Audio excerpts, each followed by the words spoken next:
Olá, sou a professora Marta Cassar, estamos no nosso módulo Legislação e hoje, nesta videoaula, nós vamos fazer um estudo de um documento.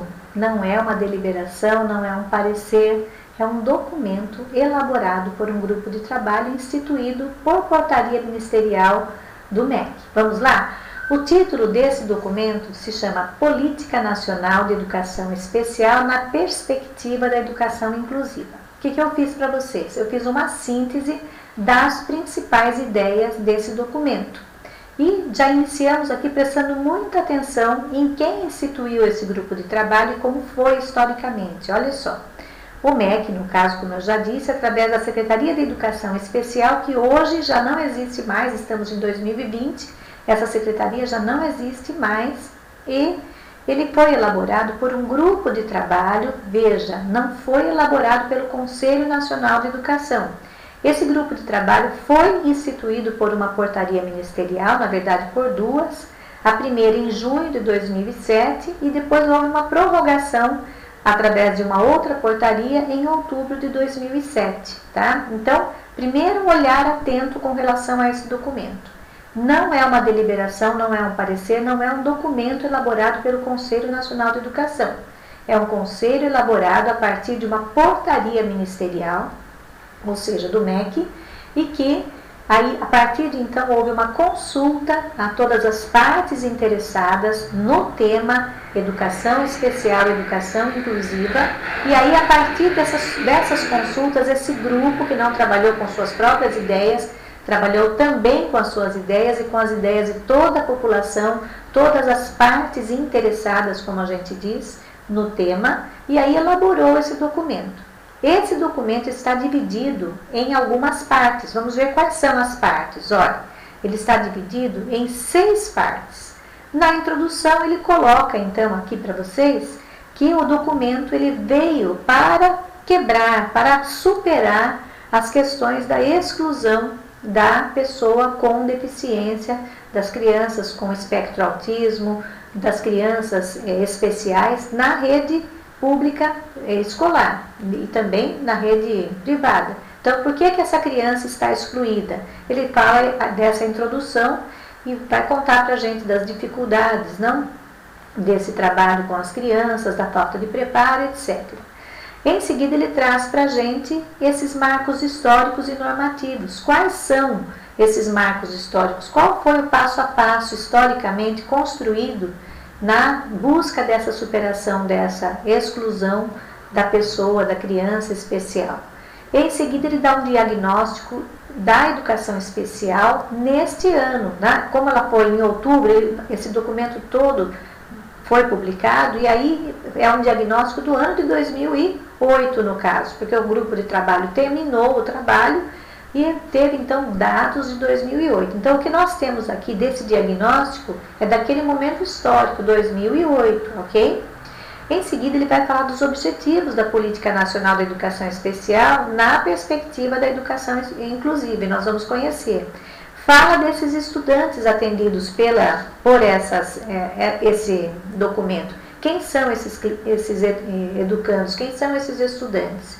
E, finalmente, ele vai citar, então, vai abrir para a gente as diretrizes dessa Política Nacional de Educação Especial na perspectiva da educação inclusiva. Somente esse item 6 que eu deixei ipsis literis aqui para vocês, porque ele é muito importante, tá? Não que os outros itens não sejam, né? Esses incisos todos. Mas, esses itens mesmo todos, eles são importantes. Mas eu peguei as ideias principais dos primeiros e aí, no último item, eu deixei bem claro para vocês ipsis literis, ok? Então, como introdução, ele traz que o movimento mundial da educação inclusiva é uma ação política, é uma ação cultural, é uma ação social e pedagógica, desencadeada em quê? Em defesa do direito de todos os estudantes de estarem juntos, aprendendo e participando sem nenhum tipo de discriminação. Ora, historicamente tem todo sentido, porque nós temos aí toda a legislação, que vocês vão ver daqui a pouquinho na parte histórica, que ampara esses direitos. Tem muitos direitos a partir da Constituição Federal, que diz sim que todas as crianças têm esse direito de estarem juntos, aprendendo e participando, sem nenhum tipo de discriminação.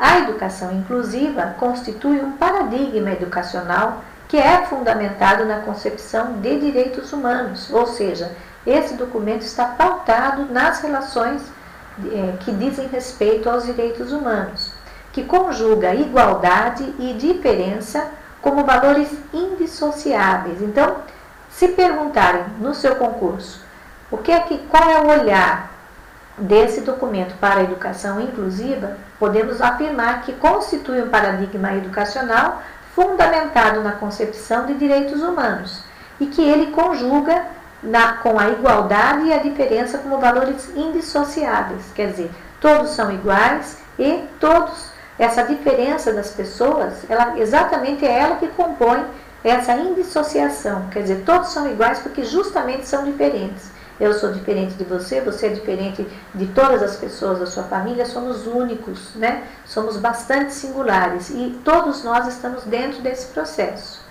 E que avança em relação à ideia de equidade formal ao contextualizar as circunstâncias históricas da produção da exclusão dentro e fora da escola. Para aqueles que estão há bastante tempo na educação, sabem o quanto essa exclusão é fato, quantas crianças que foram do passado não tiveram nenhum acesso à escola, ficaram sempre guardadas, vamos dizer essa expressão, dentro de casa, sem nenhuma possibilidade de desenvolver todas as suas características físicas, emocionais, culturais, socioemocionais. Então, dessa forma, ele fala nesse avanço da relação à ideia de equidade, ou seja, numa sala de aula, oferecer mais atenção para essas crianças que precisam de mais atenção por parte da escola. Ao reconhecer que as dificuldades enfrentadas nos sistemas de ensino evidenciam a necessidade de confrontar as práticas discriminatórias e também criar alternativas para superá-las, a educação inclusiva assume um espaço central no debate acerca da sociedade contemporânea e do papel da escola na superação lógica da exclusão. Apenas essa redação, já muitos educadores se sentem atraídos para trabalhar em função desse debate acerca da educação inclusiva. É um debate atraente que deixa qualquer educador dizendo, peraí, não está certo uma criança ficar alijada do processo, essas crianças têm que estar dentro. E aí a gente não entende por que elas estão fora. E vamos estudar, vamos buscar questões aí práticas do aprender e do ensinar, para ver como é que podemos atingir positivamente essa criança, esse adolescente, esse adulto do supletivo. A partir dos referenciais para a construção dos sistemas educacionais inclusivos, a organização de escolas e classes especiais passa a ser repensada, implicando uma mudança estrutural e cultural da escola para que todos os educandos tenham as suas especificidades entendidas. Então, vamos lembrar, então, nesse início aqui, nessa introdução, que até esse momento existiam escolas para crianças especiais, escolas que todas as crianças especiais eram agrupadas. E aí, essas crianças não tinham essa relação com as outras crianças para o seu avanço. Tinham relações com as crianças que também tinham necessidades especiais, mas não tinham a relação com um mundo muito maior, que é o nosso mundo, que é o mundo da sala de aula, com tantas observações com as suas culturas, com as suas crenças, com as suas diferenças, todas inseridas ali na convivência do dia a dia, né? E a professora trabalhando todo esse trabalho, o professor trabalhando toda essa convivência dentro da aceitação, da tolerância, criando já esse aspecto tão importante da inclusão, né? Portanto, ele deixa claro que até esse momento ocorria mesmo essas escolas especiais. Aí o documento nos traz marcos históricos e normativos. Ele diz que no Brasil o atendimento às pessoas com deficiência teve início lá na época do Império, com a criação de duas instituições. Quais são elas? O Imperial Instituto dos Meninos Cegos, em 1854, atual Instituto Benjamin Constant, o IBC, e o Instituto dos Surdos Mudos, em 1857, que hoje é denominado Instituto Nacional da Educação de Surdos, INES. Ambos sediados no Rio de Janeiro. Ou seja, começou lá então uma escola especial para as crianças surdas. No início do século XX, então, funda-se o Instituto Pestalozzi, lá em 1926. Essa instituição veio para ser especializada no atendimento às pessoas com deficiência mental. Então, primeiro nós vimos a questão de uma escola especializada para os cegos e o Pestalozzi com a proposta do trabalho da deficiência mental. Em 1954, funda-se a primeira associação de pais e amigos excepcionais, tão conhecida como a PAI. E em 1945 é criado o primeiro atendimento especializado educacional às pessoas com superdotação na sociedade Pestalozzi, por uma pessoa que teve bastante influência na sociedade educacional, que é a Helena Antipoff, tá? Depois vocês pesquisam mais sobre a vida de Helena Antipoff, que ela também ajudou muito nesse processo, mas com relação a essas crianças que já vinham com uma capacidade intelectual, motora, sensorial mais avançadas. Então, a gente chama de pontas, né? As crianças com dificuldades acentuadas no aprendizado e as crianças com muita facilidade. Então, normalmente a escola trabalha com a linha da faixa do meio, mas as pontas têm que ser bastante observadas. Então, para onde iriam essas crianças que tinham esse potencial bastante avançado? Então, Helena Antipoff criou, então, esse atendimento educacional em 1945, ou seja, no século XX. Em 1961, o atendimento educacional às pessoas com deficiência passa a ser fundamentado nas exposições da LDB daquele ano, que era a LDB 4024, tão famosa, né? uma LDB que ela não era assim democrática para todos, mas ela já estava ali apontada, a questão do atendimento educacional já estava apontada como direito do que eles chamavam de excepcionais, a educação preferencialmente dentro do sistema de ensino. Então, pela primeira vez se falou dentro, mas não se falou educação inclusiva, ok?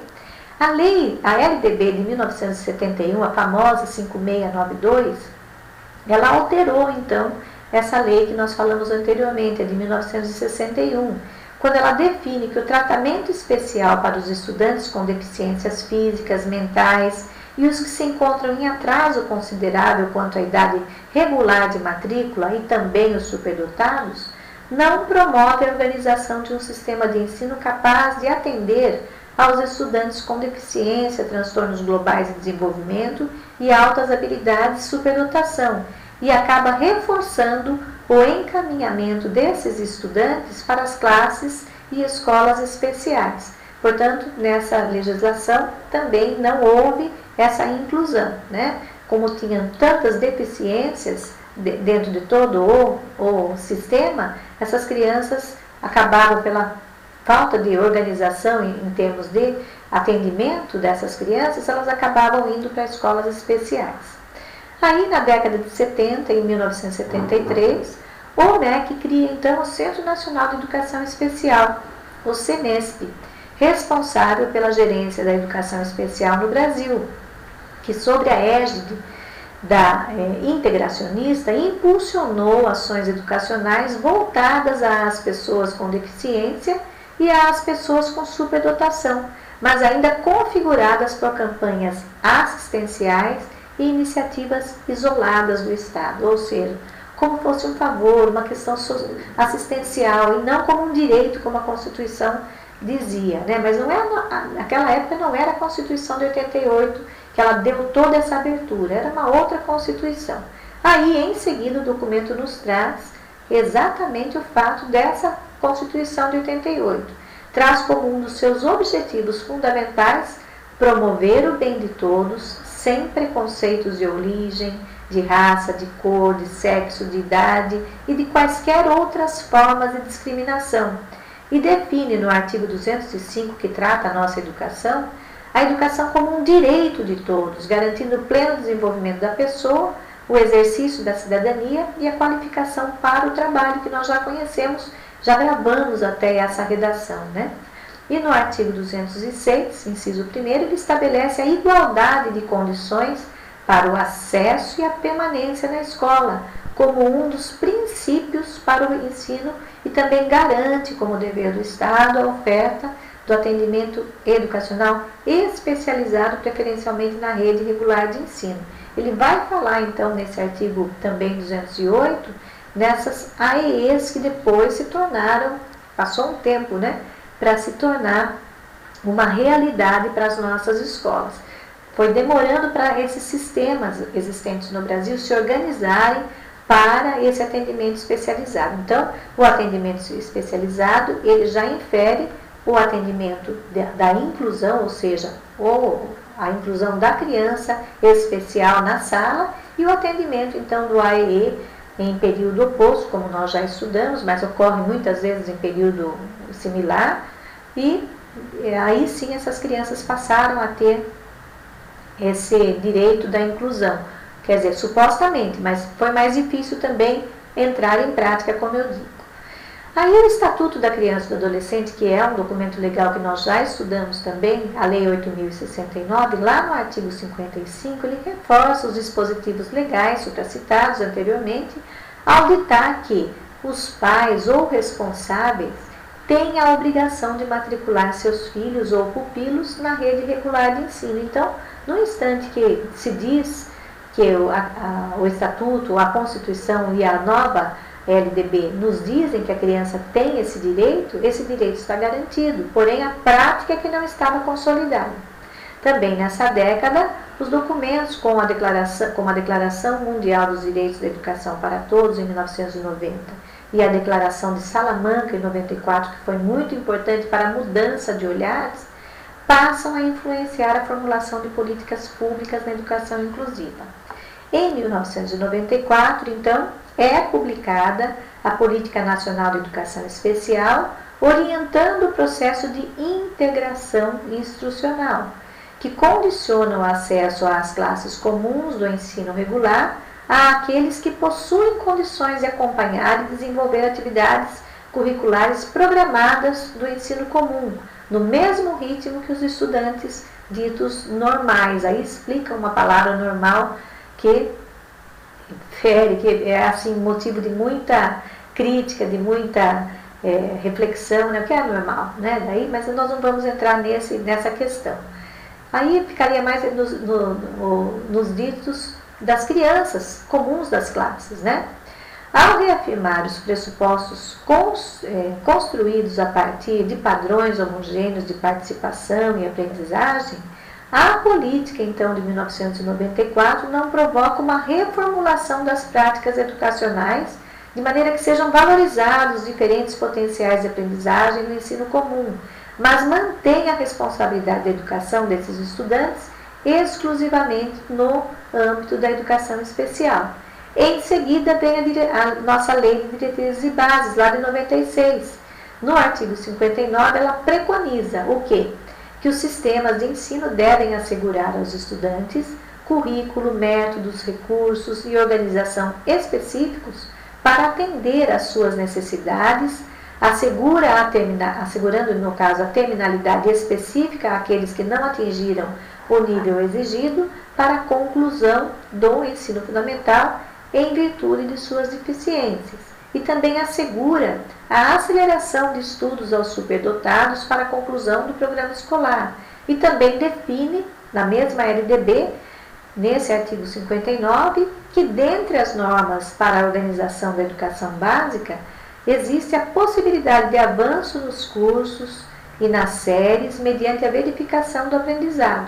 Lá no artigo 24, inciso 5º, ela vai dizer que oportunidades educacionais apropriadas, consideradas as características do alunado, seus interesses, condições de vida e de trabalho, mediante cursos e exames, também serão assegurados, ok? Lá em 99, um pouco depois, então houve esse decreto 3.298 que vai regulamentar a Lei 7.853 de 89, quando dispõe então sobre a política nacional para a integração da pessoa portadora de deficiência. Vocês veem que até a terminologia foi mudando, né? Deficientes, excepcionais, pessoa portadora de deficiência. e define a educação especial como uma modalidade transversal. Então, esse documento é um documento histórico, porque pela primeira vez fala numa modalidade transversal, a todos os níveis e modalidades. Então, ela entra nível educação básica e ensino superior. A educação especial, ela transita por todos os níveis, por todas as etapas da educação básica, ou seja, a criança tem o direito de se matricular desde a creche, a pré-escola, passar por todo o ensino fundamental e seguir para o ensino médio e seguir para o nível ensino superior. Esse é um direito regulamentado por decreto, ok? O Plano Nacional de Educação, mais recente, aí, em 2001, ele destacava que o grande avanço que a década da educação deveria produzir seria a construção de uma escola inclusiva. Então, nós vamos perceber que o termo inclusão, inclusiva, começa a aparecer, que garanta o atendimento à diversidade humana. Então, as questões de direitos humanos começam a ficar claras também dentro da educação. Ao estabelecer objetivos e metas para que os sistemas de ensino favoreçam o atendimento aos estudantes com deficiência, transtornos globais de desenvolvimento e altas habilidades e superdotação. Lembrando, gente, que esses transtornos globais de desenvolvimento, hoje a gente trata como espectro autismo, tá? É um outro tipo de nomenclatura que damos hoje. E aqui o documento finaliza que aponta para um déficit referente à oferta de matrículas para esses estudantes com deficiência nas classes comuns do ensino regular, à formação docente, à acessibilidade física e ao atendimento educacional especializado. Então, nesse plano de 2001, que não é o que nós estamos vivendo hoje, nesse plano nacional já se falava então que a escola tinha que ter acessibilidade. Não fala de metodologias assistivas ainda, mas já fala de formação docente, ou seja, tem que preparar esse docente, porque o ano de 2001, quem estava naquela época, se lembra bem da crise que foi a inclusão das crianças, né, que tinham necessidades especiais. Foi bastante difícil porque os professores não sabiam lidar com aquela questão da inclusão, como eles iriam trabalhar com esse princípio da equidade. As classes também estavam com um número excessivo de alunos. Então, tudo isso historicamente foi sendo revisto para que essas crianças pudessem viver, no caso, os seus direitos enquanto cidadãos e cidadãs. Aí, gente, vem a Convenção da Guatemala, que é um marco aqui para o atendimento educacional. Ela foi promulgada por decreto em 2001 no Brasil. O que acontece? Quando existe uma convenção mundial, para que ela se torne também reconhecida dentro do país, porque o Brasil mandou seus integrantes, sua equipe para participar da convenção. E eles trazem, então, aquilo tudo que foi decidido em caráter mundial. O que é decidido em caráter mundial? Quando tem uma convenção que todos são chamados, as partes são ouvidas, constroem-se, então, temas importantes. E aí, o Brasil precisa promulgar aquele documento para dizer, olha, aqui no nosso país, tudo que foi discutido naquela convenção, nesse caso de Guatemala, também vai ser vivenciado, vai ser vivido, vai passar a ser, então, um direito. Então, vamos ver o que afirma essa convenção. Ela afirma que as pessoas com deficiência têm os mesmos direitos humanos e liberdades fundamentais que as demais pessoas, definindo como discriminação com base na deficiência toda diferenciação ou exclusão que possa impedir ou mesmo anular os exercícios dos direitos humanos e suas liberdades fundamentais. No instante que o Brasil assume a partir do decreto, as definições com caráter de direitos humanos da Convenção da Guatemala, então deixa também uma tarefa para todos de repensar como estávamos trabalhando a educação inclusiva no país, né? Sem discriminação. O foco era, não pode ter diferenciação ou exclusão. Aí chega uma lei, lá em 2002, que reconhece a Lei Brasileira de Sinais, que se chama Libras, como meio legal de comunicação e expressão, e a inclusão da disciplina Libras como parte integrante do currículo nos cursos de formação de professores e de fonoaudiólogos. Então, a língua passa a ser reconhecida e é muito importante, porque hoje existe lei, inclusive, que exige a presença de uma pessoa formada em Libras na escola para dar acesso, para dar cidadania à criança, o adolescente, o jovem, o adulto no ensino superior que não ouvem e não falam.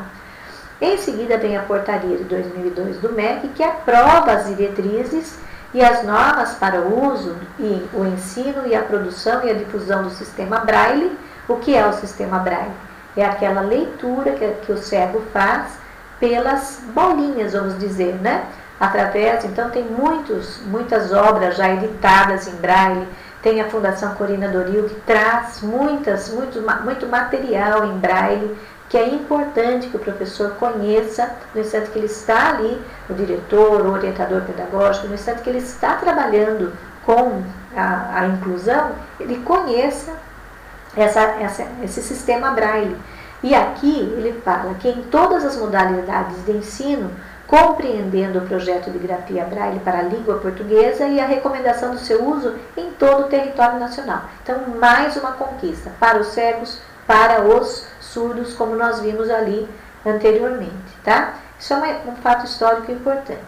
Em 2003, o MEC, então, implanta o Programa de Educação Inclusiva. Então, no seu concurso, quando se perguntar quando é que foi implantado, se surgir uma pergunta, foi implantado o Programa de Educação Inclusiva no Brasil, de fato, nós temos elementos históricos anteriores, mas em 2003 o MEC implanta esse programa. Em 2004, o Ministério Público Federal publica um documento ao Ministério Público que diz que o acesso de estudantes com deficiência às escolas e classes comuns da rede regular, com o objetivo de discriminar os conceitos e diretrizes mundiais para a inclusão. Ele vai falar que esse acesso é um acesso de direito. Por quê? Porque é o Ministério Público publicando um documento relacionado a um direito, tá? Então, entra até aquele que não fazia parte da educação, mas entra. Por que ele entra? Porque a função do Ministério Público é defender a sociedade, nesse caso, a sociedade estudantil. Em seguida, o documento nos traz o diagnóstico da educação especial. Ele vai nos falar que o censo escolar, que é realizado, como vimos em outros documentos, pelo INEP, ele realiza todo ano um acompanhamento para averiguar os indicadores da educação especial, como o acesso, o ingresso e a oferta para alunos com necessidades especiais.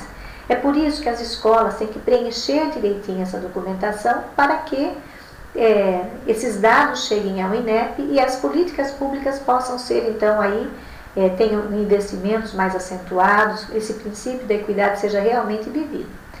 Para isso, o censo recolhe dados referentes aos números de matrículas gerais e em 2004 houve mudanças no instrumento de pesquisas que passou a registrar ciclo ou série dos alunos no campo educação especial, e isso possibilitou bastante monitorar e acompanhar o percurso escolar dessas pessoas, dessas crianças, desses adolescentes, desses jovens. A partir dos dados, é possível encontrar uma evolução referente ao número de matrículas, que teve um crescimento naquele ano de 107%. Lá em 98, registrou 53% dos alunos da rede pública e 46% da rede privada, especialmente em instituições filantrópicas especializadas. E já em 2006, devido às ações e políticas da educação inclusiva, a gente pode ver um aumento de 146% de matrículas nas escolas públicas. Então, a gente vai percebendo pelos dados que foram passados já um avanço dessa inclusão, ou seja, das propostas, como nós estamos aqui analisando o ano de 2006, as propostas da LDB, que já tinham conquistado, que nasceu em 1996. E aí nós já estávamos no ano de 2003, 2005, 2006, a gente já percebe um avanço, tá? Ele volta aqui falando que em 98 eram 6.557 escolas que recebiam matrícula referente à educação especial. Já em 2006, esse número aumentou para 54.412, ou seja, olha a diferença, de 6.000 para 54.000.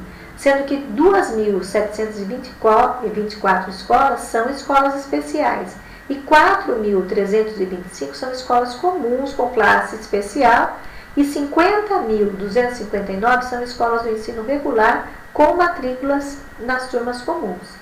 E no âmbito das escolas de educação básica, o índice de acessibilidade dos prédios era ainda apenas de 12%. Aí existiram leis também que foram surgindo com relação à arquitetura de prédios públicos. Então, o arquiteto hoje, públicos e privados, para que aquele prédio seja aprovado em termos de planta junto às prefeituras, ele tem que ter o princípio da acessibilidade. Quem é cadeirante tem que entrar, quem é surdo tem que ter os sinais para ele poder saber se ele vai no primeiro andar, no segundo, onde fica o banheiro, onde fica a administração. Quem é cego, a mesma coisa, tem que ter os sinais. Ok? Nós já estudamos isso relacionado ao Centro de Referência e Educação. Então, depois vocês voltam lá para vocês entenderem, se é que seja necessário, não, o quanto é importante que esse prédio tenha acessibilidade. Sobre a formação inicial dos professores que atuam com educação especial, os dados aqui históricos nos mostram que houve uma melhoria. O censo de 98 indicava que 3,2% possuíam o ensino fundamental, 51% tinham o ensino médio e 47% tinham o ensino superior. Já em 2006, dos 54.625 professores nessa função, 0,62% registram o ensino fundamental, 24% o ensino médio e 75% o ensino superior. Então, nós vimos aí o quanto os números foram se elevando, mas ainda não caracterizavam o 100% das crianças especiais sendo atendidas como forma inclusiva nas salas de aula. Nós vamos fechar essa videoaula e vamos para a segunda parte, para que não fique tão cansativo a vocês. Tchau!